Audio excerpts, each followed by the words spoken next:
welcome to Emily, and today we're going to be talking about Christmas songs that have a darker meaning. So before we go to that, check out the Christmas backdrop. Got ornaments and stocking for presents, and we got 80 more days till Christmas.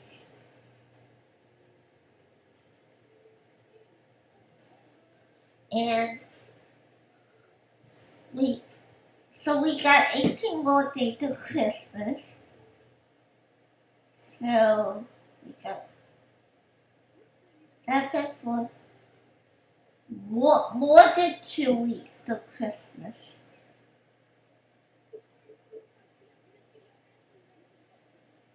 If you want to win this backdrop, all you need to subscribe to my YouTube channel.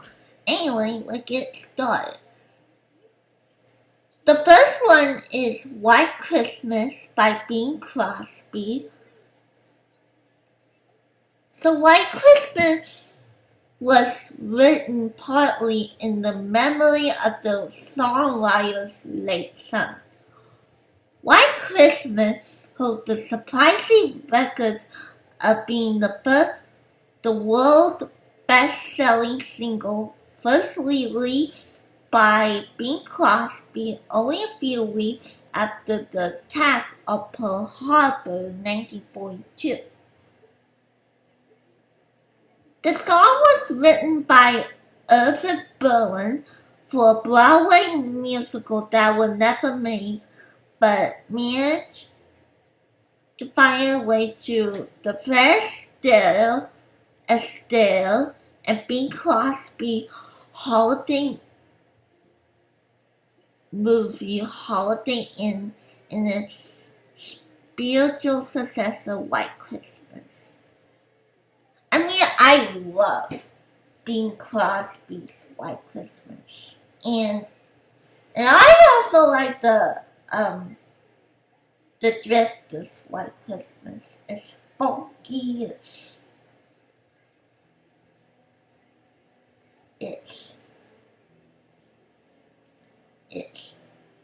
funky. It's just comment down below what version of White Christmas do you like. Anyway, since Berlin was Jewish, he didn't really celebrate the holiday, but he had develop a yearly tradition of visiting his own grave. The child had passed away on Christmas Day when he was only 3 weeks old. The melancholy Berlin associated with Christmas slowly came through in the song, and it became a hit after Residence Day was sentimental listeners during World War II.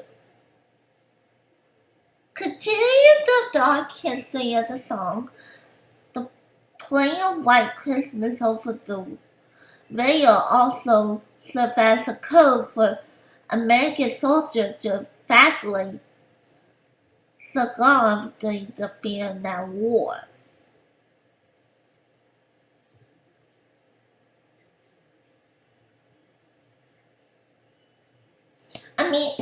Irving Berlin wrote music in the 20th century, and in the lyrics for White Christmas are, I'm dreaming of a white Christmas with somebody I used to know. I felt bad. I felt bad when I first heard that White Christmas was about his son's passing. Okay, the next one is Do You Hear What I Hear? And it refers to the Cuban Missile Crisis.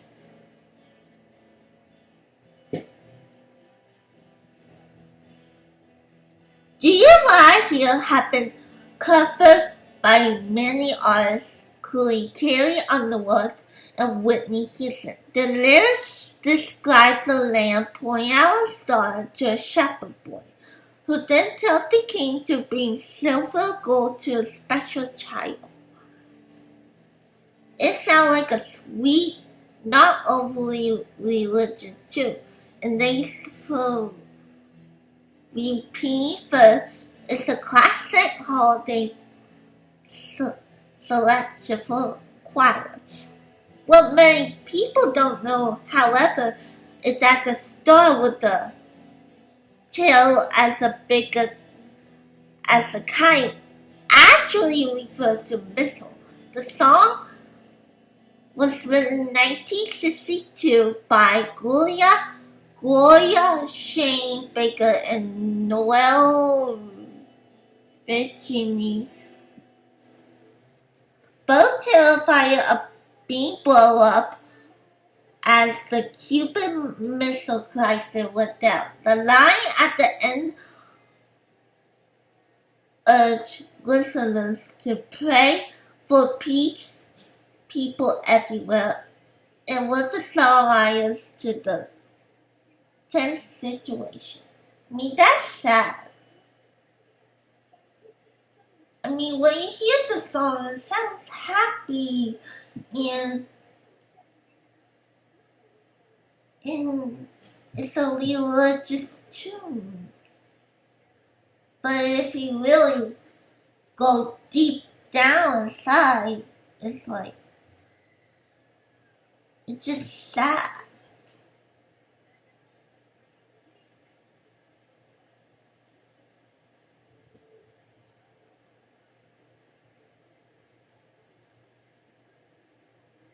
Okay, number 3 is Have Yourself a Merry Little Christmas. Was originally incredibly depressing. I like the Frank Sinatra's version of this song. Have Yourself a Merry Little Christmas has been covered by everyone from Amy Grant to Barry Manilow, but it was originally written for the 1944 movie Mimi St. Louise, sung by Judy Garland. Hugh Martin was given the task of creating a song that showed the family sadness over the last Christmas and home that they saw the movie from, with lyrics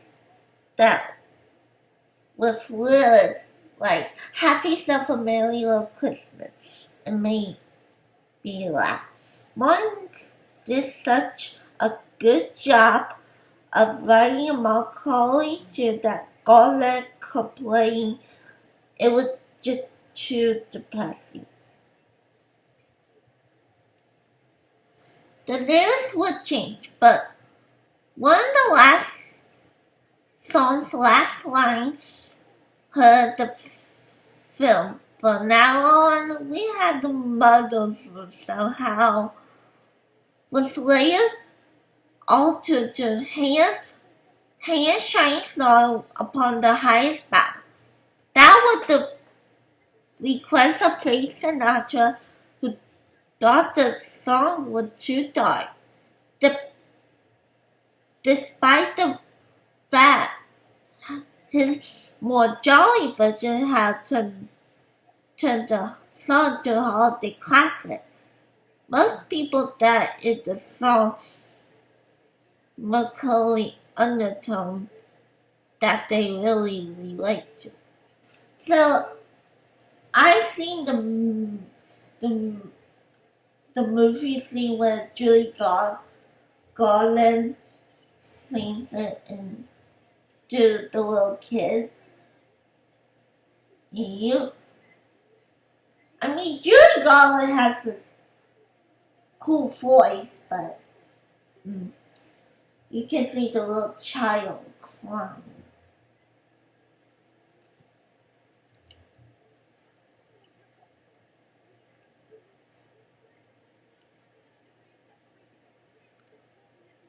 for Santa Claus Coming to Town was written immediately after a family member's funeral. I think that's a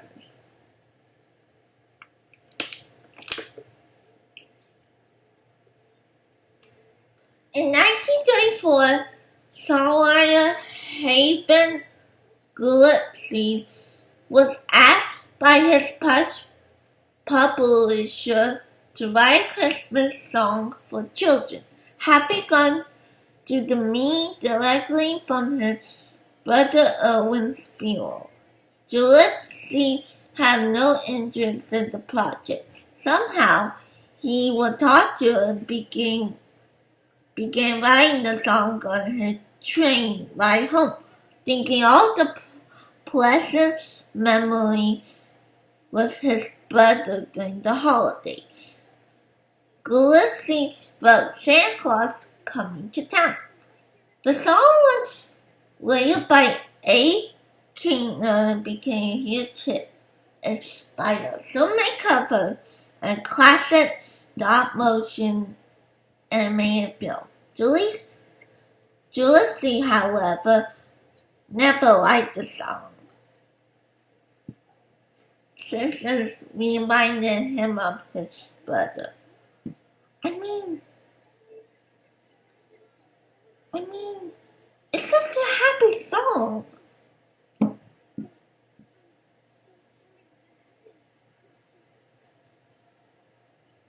I mean, that's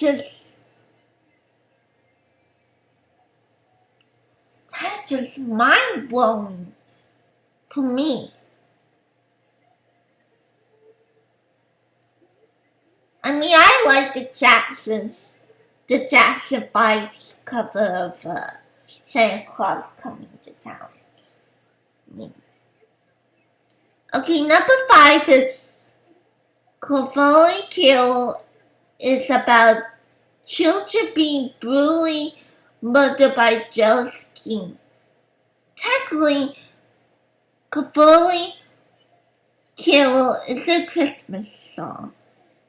It was written for the Feast of the Holy Innocents that is celebrated on December 28th. Regardless, more associated with Christmas, even though it refers to the Feast of the Holy Innocents and one month, the massacre of innocent children. The story centers around the biblical King Herod, who murdered hundreds of children, hoping to kill one who's supposed to become the Messiah.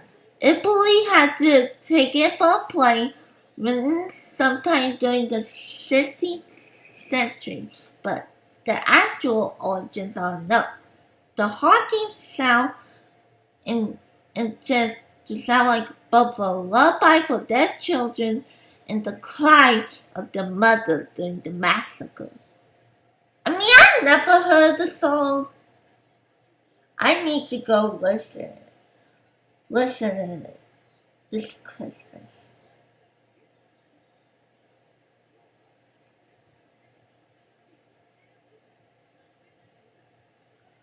I mean, wow. Okay, number 6. O Holy Night was banned by the French Catholic Church because the writer was Jewish. Okay, I have been trouble pronouncing this. Preston Caputin Muller was commissioned to write a poem for a Christmas Mass in 1847 and wrote the lyrics to O Holy Night based on the Nativity Bible story. Capu thought the impact of his words would be more powerful to set the music and ask above Charles Adams to create the score. The French Catholic Church liked the song until Capoue decided to become a sorcerer and find out that Adams was Jewish. The church band denounced the song since the men of a different religion have written it. But the French people still sing it and still became popular overseas too. I mean,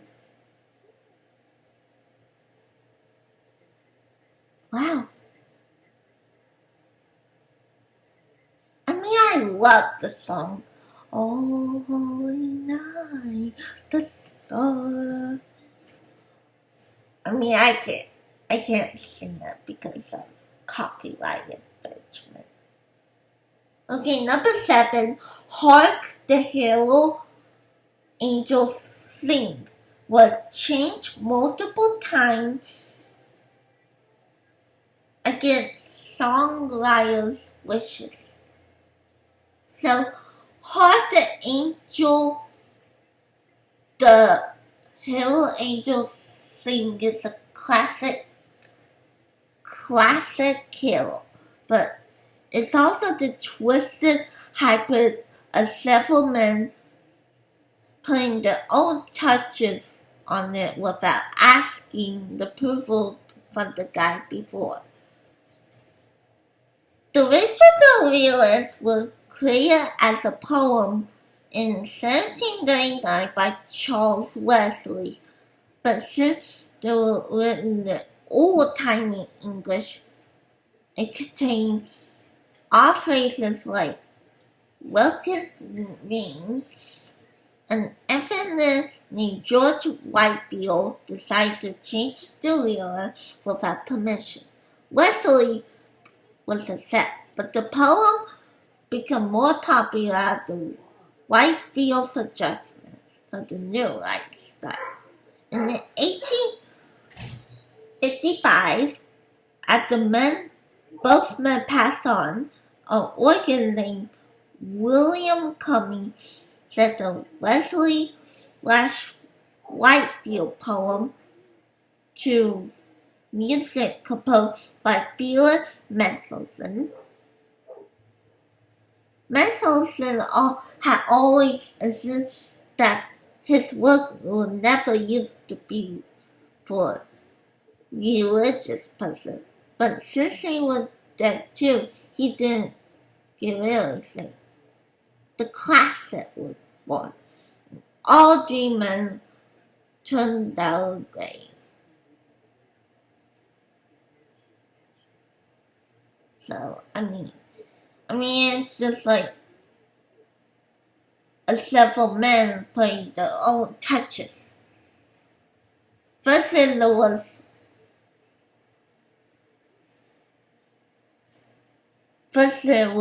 the lyrics was in old-timey English, like, William Shakespeare time.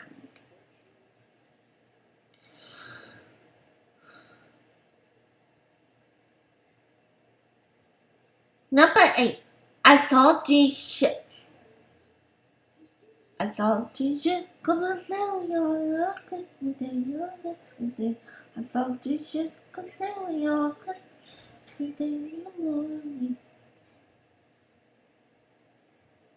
So it may refer to both transporting human remains. People have debated the true meaning behind the lyrics to I Saw 3 Ships, since they were first published in 1666. Some believe that the 3 ships are symbolic to the 3 wise men, and others think that the number refers to the Holy Trinity. I said the debate is whether the ships were carried by the remains of the white men and the find resting place. These, for one version, they say that they got 3 claws or skulls. Made a good case for this idea, considering that the capital, these religions, are now slower and took 632 years to build. Maybe the ships had to sail for a while. There are different versions of the song with different lyrics, so the debate never truly solved. Regardless, the song has become a Christmas classic, whether or not about delivery skeletons. I mean, no one knows the origins of these ships. Number 9. The 12 Days of Christmas may have secretly taught Catholic children about religion. Beginning in the mid-1500s, Roman Catholics in England struggled to practice their religion. When Elizabeth I came to power, the open practice of Catholicism was basically banned for the next several hundred years. So the celebration of Christmas was completely canceled from 1649 to 1660. Some people believe that the 12 Days of Christmas came out at this time and serves a way for Catholicism to secretly practice and teach children about the faith. Supposedly, each object in the song is a code for something else. To the fill in the Old and New Testament, and the 10 laws of living take place at the 10 Commandments. I mean, there's no actual evidence for this idea. But still, the song has remained classic.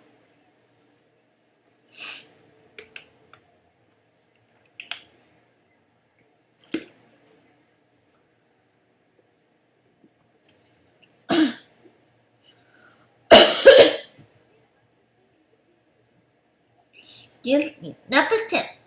Rudolph the Red-Nosed Reindeer has a backstory about dying wife. Wow. Rudolph the Red-Nosed Reindeer was created in 1938 by Montgomery Ward outrider Bob May after the retail giant requested he work on a book that could use a promotional gimmick. May complete the story after testing out his 4-year-old daughter, and by 1946, Montgomery Ward had distributed more than 6 million copies. May received no royalty for his work, but managed to obtain the copyright, becoming very rich in the process. His brother-in-law turned the book into a song, which was recorded by country artist Gene Autry in 1949 and became the second best-selling Christmas song of all time. Best one is White Christmas. Originally, May claimed he wrote the story for his daughter to cheer her up because her mother was dying of cancer.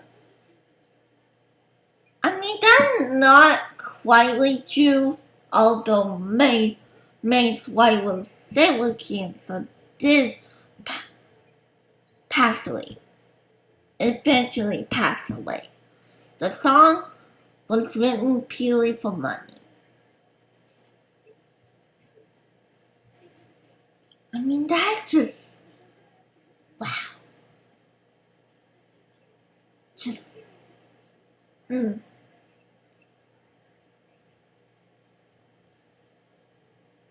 And the last one is I'll Be Home for Christmas. I'll Be Home for Christmas was written for World War II soldiers fighting overseas. I'll Be Home for Christmas is probably one of the most sentimental holiday classics, beloved since many people can relate to the feeling of loneliness and separation for the holidays. But being away from home is taken to an entirely different level when one is physically unable to go home because they currently fighting war overseas. The song was written by Walter Kent and James Gannon in 1943 to comfort families and friends separated by World War II. Excuse me. Bing Crosby sang its first recording and had many hits that been covered by many artists. I like the Josh Groban version.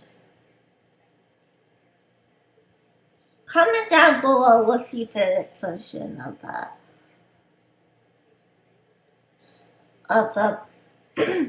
I'll Be Home for Christmas.